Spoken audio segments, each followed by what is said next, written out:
اچھا، کچھ علماء نے کہا کہ قبروں کے اوپر عمارتیں بنانے کا تذکرہ خود قرآن کے اندر آیا، خود قرآن میں آیا۔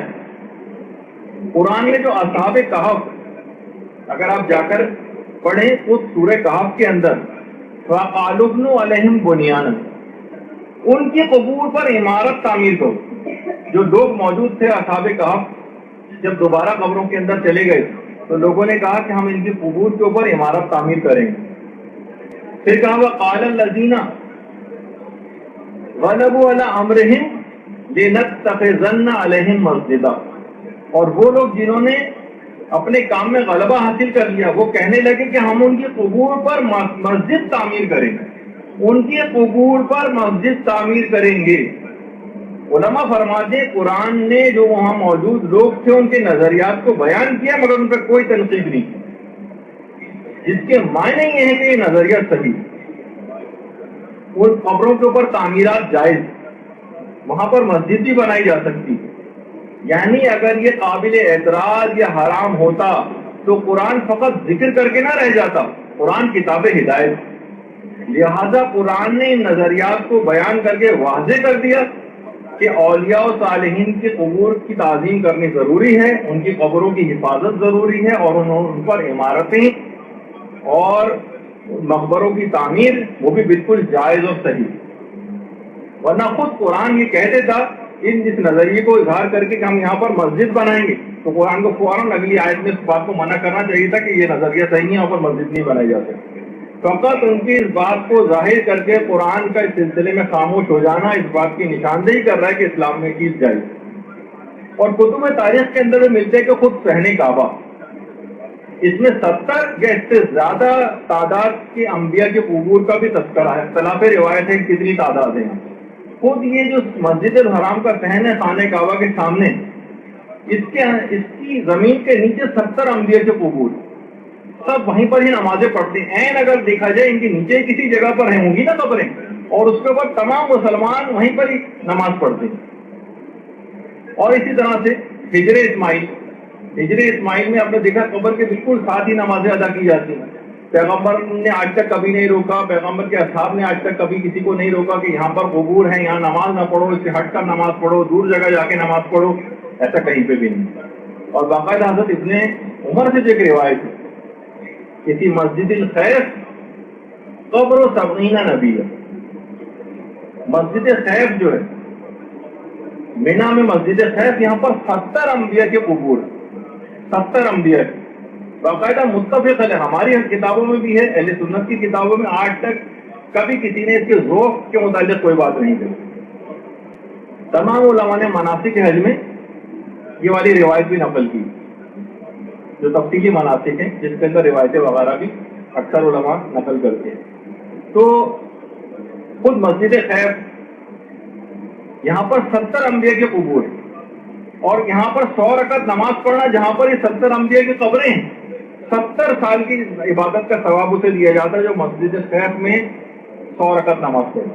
وہ اتنا رش ہوتا ہے کہ وہاں پر کھڑے ہونے کی جگہ نہیں ہوتی مینا میں، اور کہا جاتا ہے کہ فقط یہاں پر ایک تسبیح الحمدللہ کی پڑھنا، خراج عراقین یعنی کوفہ اور بصرے سے جتنا خراج اس زمانے میں آتا تھا، وہ اگر سارا بھی راہ خدا میں صدقہ کر دیا ہے تو ایک تسبیح الحمدللہ کے برابر ثواب نہیں، اس سے کہیں زیادہ ہے۔ تو آپ کو سوچیں کہ مسجد خیف اور سبحان اللہ اور لا الہ الا اللہ پڑھنے کے ثواب الگ، تو 70 انبیاء کے قبریں خود مسجد خیف میں ہیں، اور وہاں پر اتنی نمازوں کا حکم۔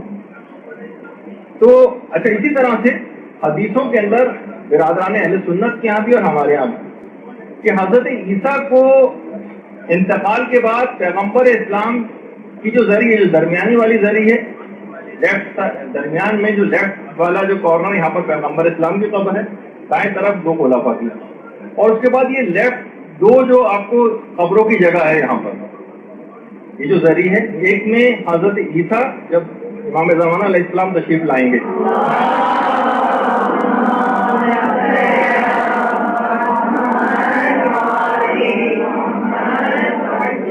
رسول خدا کے پہلو میں ان کو دفن کیا جائے گا، اور ایک علماء ہمارے بیان فرماتے ہیں کہ امام زمانہ علیہ السلام بھی اپنے انتقال یا شہادت کے بعد یہیں پر دفن ہوں گے پیغمبر اسلام کے پہلو میں۔ تو بالکل برابر میں، یعنی مسجد نبوی کے بالکل برابر میں وہیں پر یہ قبر ہے، بالکل دیوار سے دیوار ملی ہوئی. تو مسجد کے ساتھ بھی قبر ہو سکتی ہے، جیسے کہ خود ہم روضہ رسول میں مسجد نبوی میں دیکھ رہے ہیں. اور روضے کو مسجد سے متصل بھی کیا جا سکتا ہے، جیسے کہ رسول کا روضہ مسجد نبوی سے بالکل متصل ہے.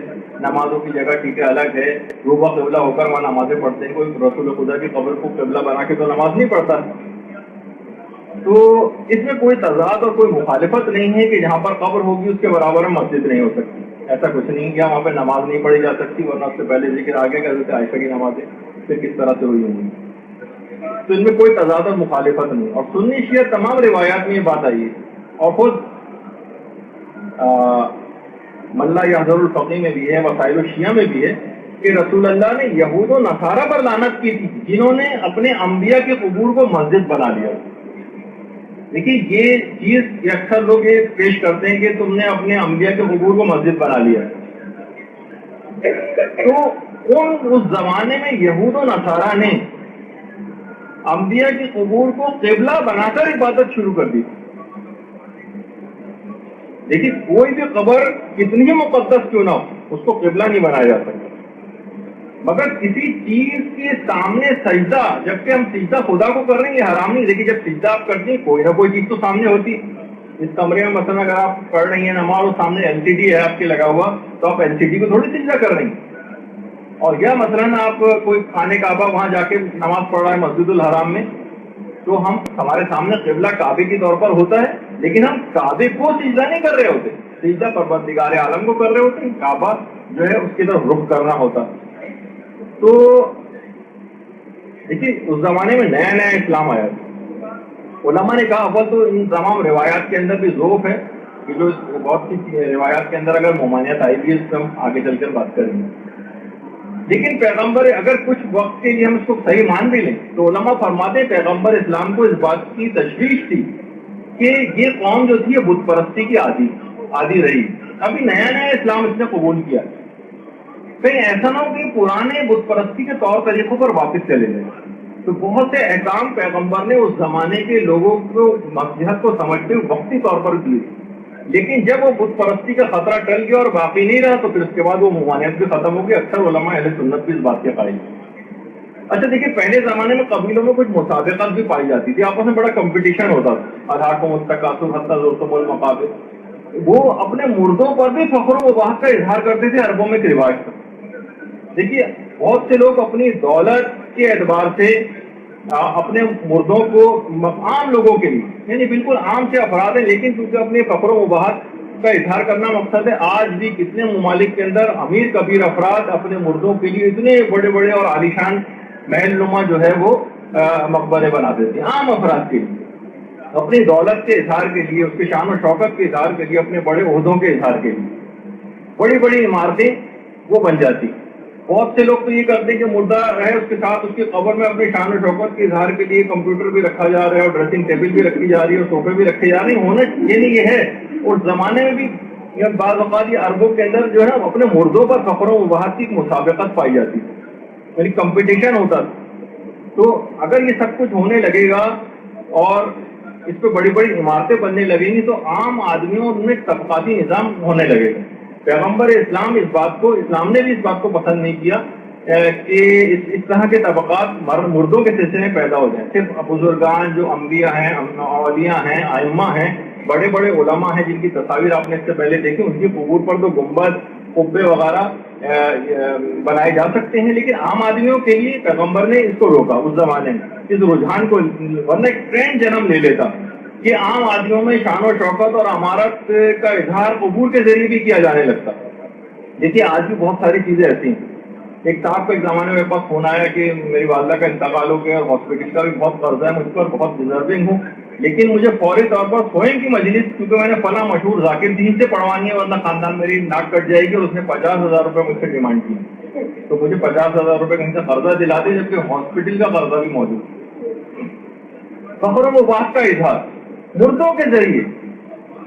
تو عربوں میں بھی دیکھیے مردوں پر فخر کا اظہار کیا. اگر یہ رجحان فروغ پا جاتا تو ہو سکتا ہے کہ اس زمانے میں لوگ ان اجازتوں سے ناجائز فائدہ اٹھانے لگتے. دیکھیے بہت ساری چیزیں ایسی ہیں.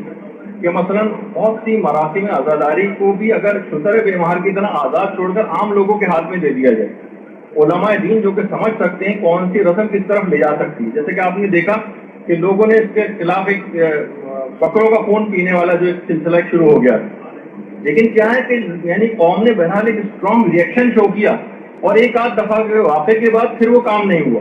تو کسی بھی انحراف کو بہت شروع میں روکنا ہوتا ہے. تو پیغمبر اسلام نے مستقبل کے خطرے کے پیش نظر کہ عام افراد کہیں بت پرستی کی طرف نہ چلے جائیں، ان میں یہ ٹرینڈ اور رجحان جنم نہ لینے لگے کہ ان اجازتوں کا فائدہ اٹھا کر اور وہ قبروں کو اس طرح سے بنانے لگے، عام افراد اپنی شان و شوکت کا اظہار کرنے لگے، طبقاتی نظام امیر اور غریب کا معاشرے میں ووٹوں کے ذریعے بھی قائم ہو جائے. تو پیغمبر نے اس کو فوری طور پر اس خطرے کو بھانپتے ہوئے اور اس کام کو شروع میں روکا. لیکن جب امت سے یہ بت پرستی کا اور اس طرح کے فخر و بات کے اظہار کا یہ خطرہ ٹل گیا تو اس کے بعد اس کی عمومی طور پر اجازت ہوگی، اور بعد میں کسی بھی صحابی نے اور کسی بھی اہل بیت میں سے بھی کسی نے یا بعد میں آنے والے تابعین اور تبع تابعین میں سے بھی کسی نے بھی اس پر کوئی اعتراض نہیں کیا، اور یہ کام بالکل جائز ہو گیا.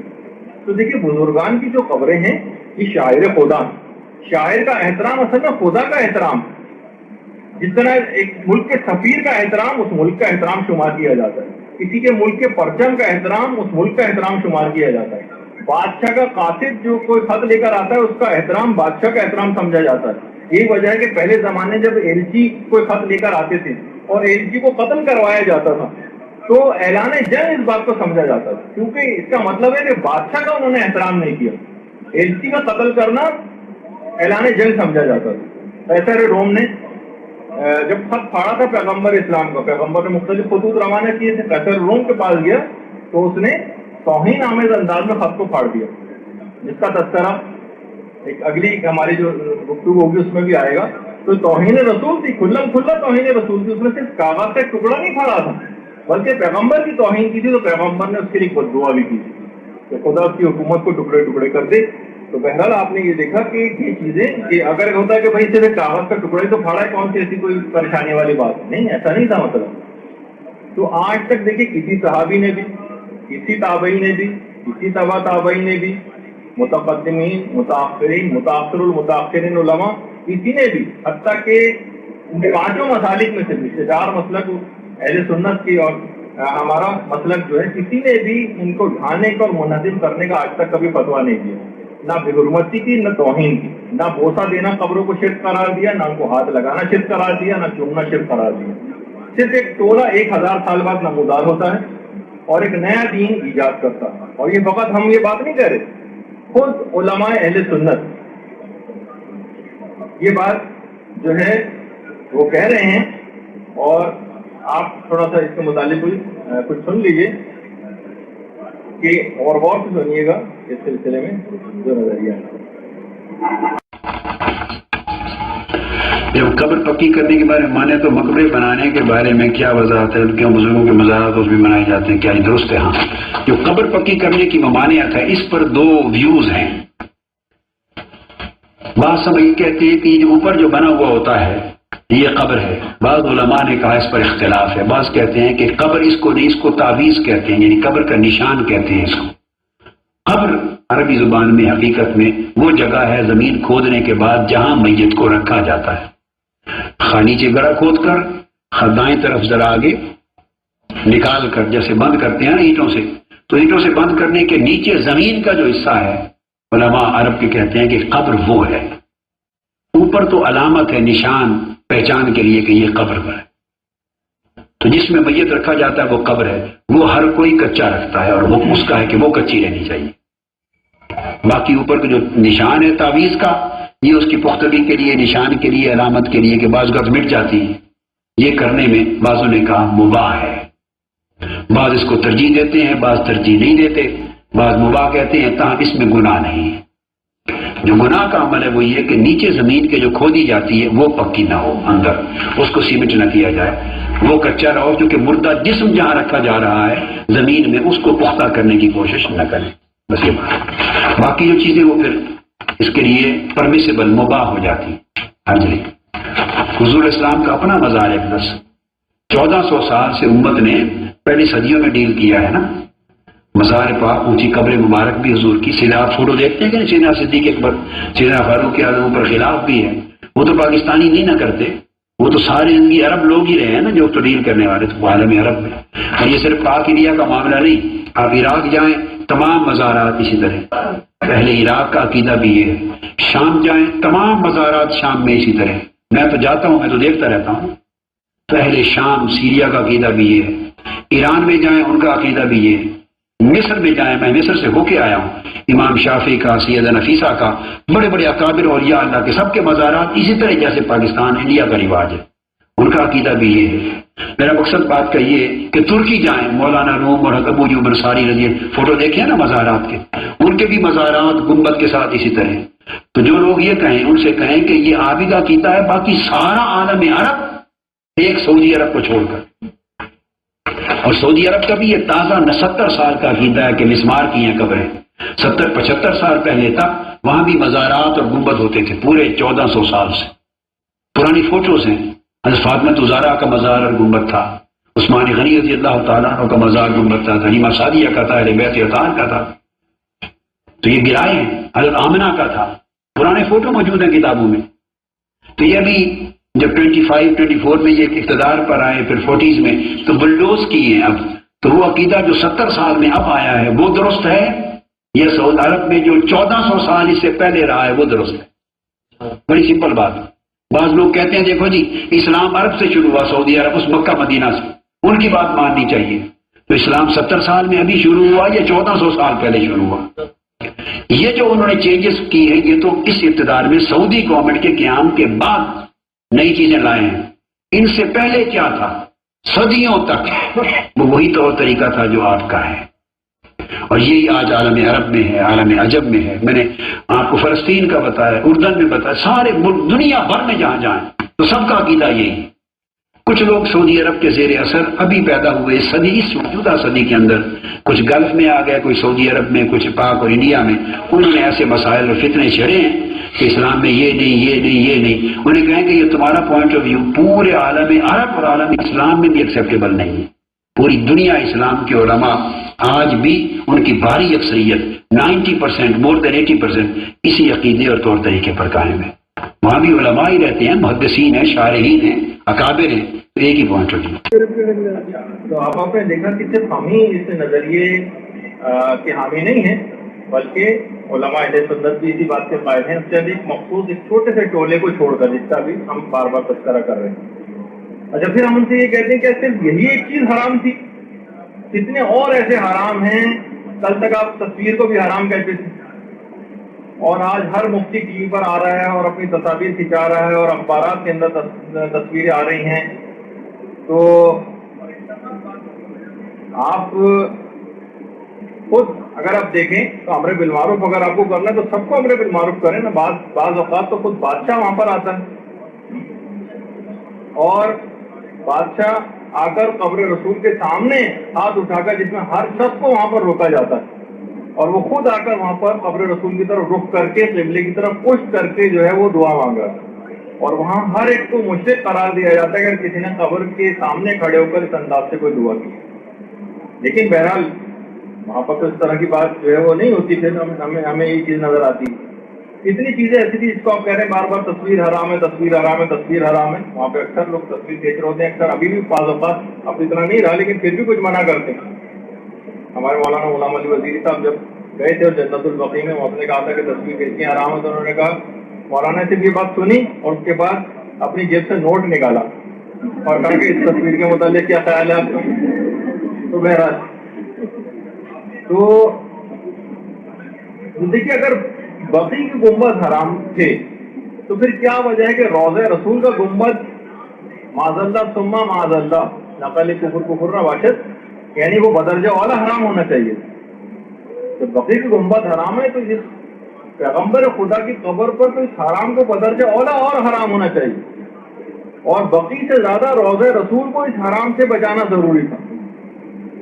دیکھیے اس میں تقیہ آپ نے کیا ہے, وہاں تو شرک نہیں ہوا. مثلا غیر اللہ سے مدد مانگنا شرک ہے آپ بھی کہتے ہیں, تو امریکہ اللہ کے دشمن سے مدد مانگنا تو بدرجہ اولا شرک عظیم ہوگا.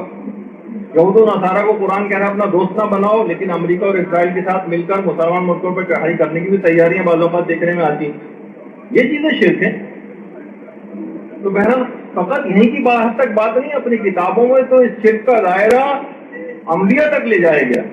ان کو اپنی کتابوں میں بھی ہے کہ باقاعدہ حضرت آدم اور حوا کا جو تذکرہ ہے، جو انہوں نے شیطان کا کہنا مانا تھا، انہوں نے کہا کہ اصل میں شرک کی دو قسمیں، ایک اطاعت کے اندر شرک ہوتا ہے اور ایک عبادت میں شرک ہوتا ہے. حضرت آدم نے جو شیطان کا کہنا مانا تھا تو شیطان کی عبادت نہیں کی تھی، یعنی ان کا یہ شرک فی الاطاعت تھا، شرک فی الطاعت، نہ کہ شرک فی العبادت. یعنی حضرت آدم کو بھی معاذ اللہ ثم معاذ اللہ انہوں نے کہا کہ انہوں نے عبادت میں انہوں نے اطاعت کے اندر شرک کیا. تو شرک کا دائرہ فقط عام انسانوں کی حد تک بات نہیں ہے، عام لوگوں کی حد تک، بلکہ انبیاء تک بھی اس کے دائرے کو وسیع کر دیا گیا ہے کہ یہ شرک ان سے بھی ہو سکتا ہے. تو آپ اس لحاظ سے یہ تمام چیزیں دیکھیں تو وہ علماء بھی جو کہ خود شیعوں کے بڑے سخت خلاف، جن کا بھی میں کلپ آپ کو دکھانے والا ہوں، مولانا عرفان شاہ صاحب، اگرچہ وہ خود شیعوں کے لیے وقت ان زبان کو استعمال کرتے ہیں، لیکن بہرحال جہاں اس کی بات آ گئی جنت البقیع کی تو اس پہ انہوں نے کیا اپنی رائے کا اظہار کیا، وہ بھی ذرا غور سے سنی کہ فقط یہ نہیں کہ جو شیعت سے قریب یا کچھ عقائد میں کچھ ملتے جلتے ہیں ان افرادی کا صرف نظریہ ہے، بلکہ جو شیعت کے مخالفین ہیں ان کا بھی نظریہ جنت البقیع کے سلسلے میں کیا.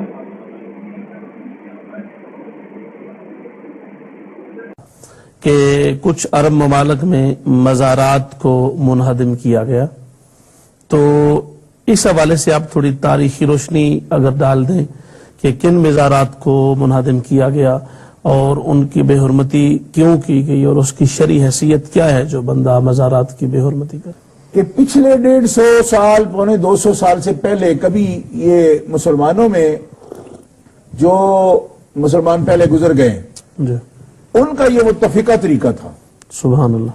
لیکن بعد میں کچھ نام نہاد مسلمان جو کلمہ کو تو ہیں ہی، کلمہ پڑھتے ہیں، لیکن آپ کو پتہ ہے کہ کلمہ پڑھنے کے بھی کئی معیار ہیں. وَمِنَ النَّاسِ مَن يَقُولُ آمَنَّا بِاللَّهِ وَبِالْيَوْمِ الْآخِرِ وَمَا هُم بِمُؤْمِنِينَ. ان کے اندر دو باتیں تھیں، ایک تو فکری غلطیاں بہت ہیں ان کے اندر، اور دوسری جو ان کے اندر خرابی ہے وہ یہ ہے کہ وہ بہت سخت ہیں. ان کا خیال یہ ہے جو کچھ ہم سوچیں وہی دین ہے. صحیح. پورا عالم اسلام جو کچھ مرضی سوچتا رہے، ان کا عمل جو بھی ہو، فتویٰ جو بھی ہو، بس جو ہم سوچتے ہیں وہ دین ہے. لہذا انہوں نے کیا سوچا؟ انہوں نے یہ سوچا کہ نبی کریم علیہ السلام نے حضرت مولا علی شیر خدا کو فرمایا تھا قبریں برابر کر دو. یہ بنیاد بنا کے بقیع شریف پر بلڈوزر پھیر دیا گیا. جنت المعلیٰ میں مکہ مکرمہ کا جو مقدس ترین قبرستان ہے اس پر بھی بلڈوزر پھیر دیا گیا، قبریں بلڈوز کر دی گئی.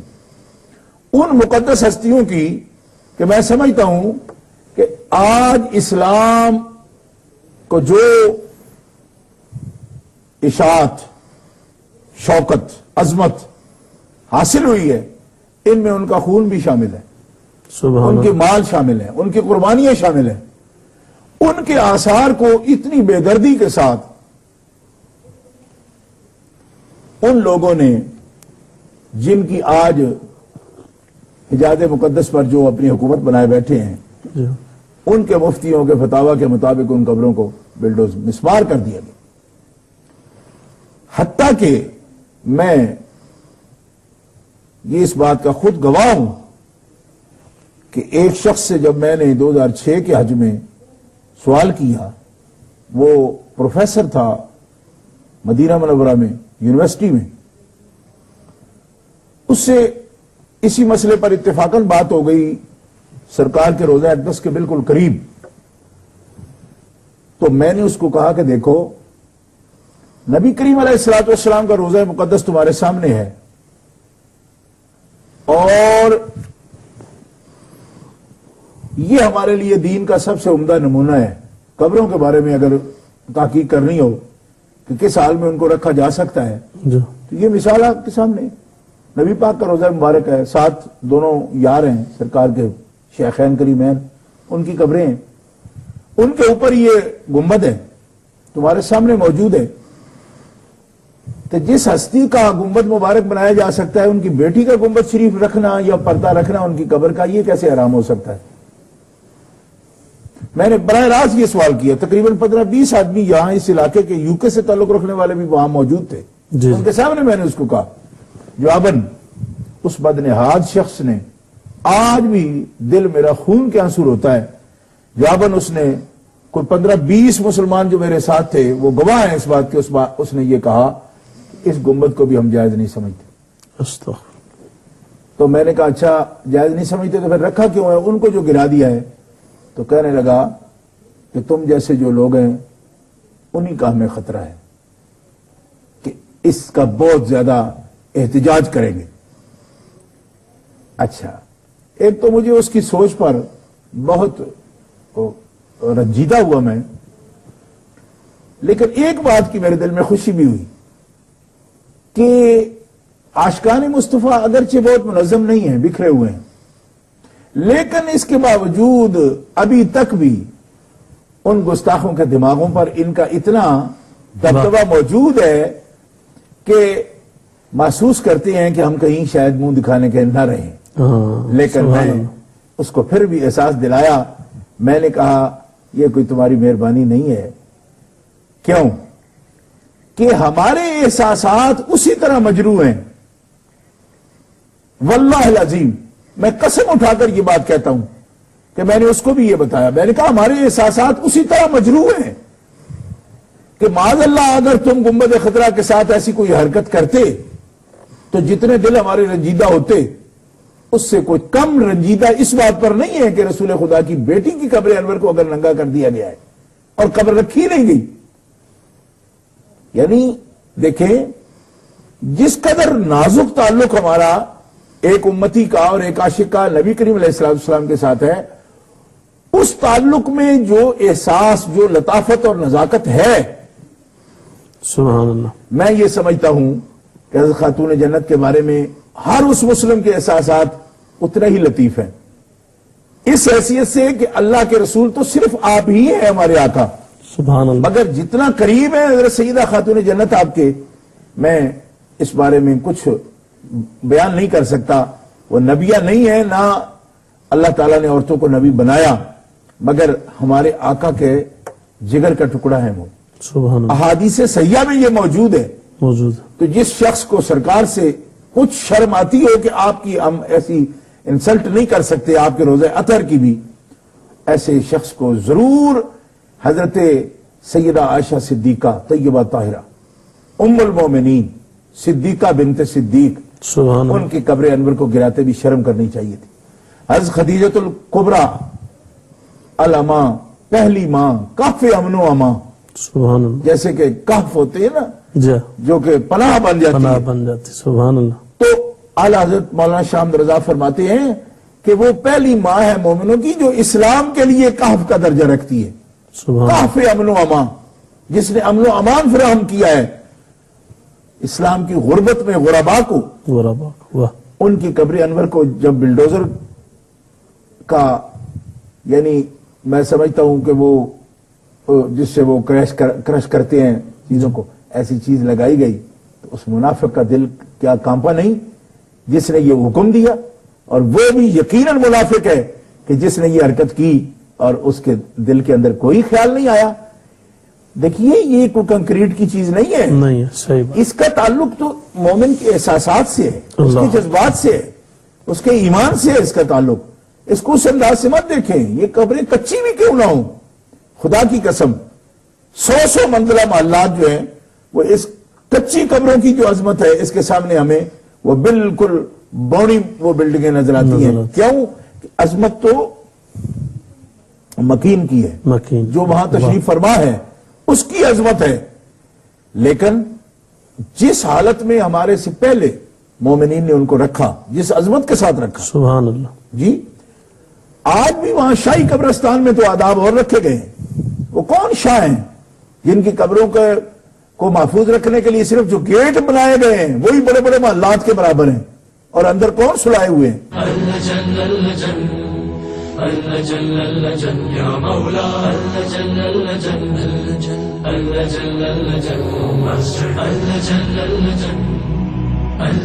يا صاحب السماء لجل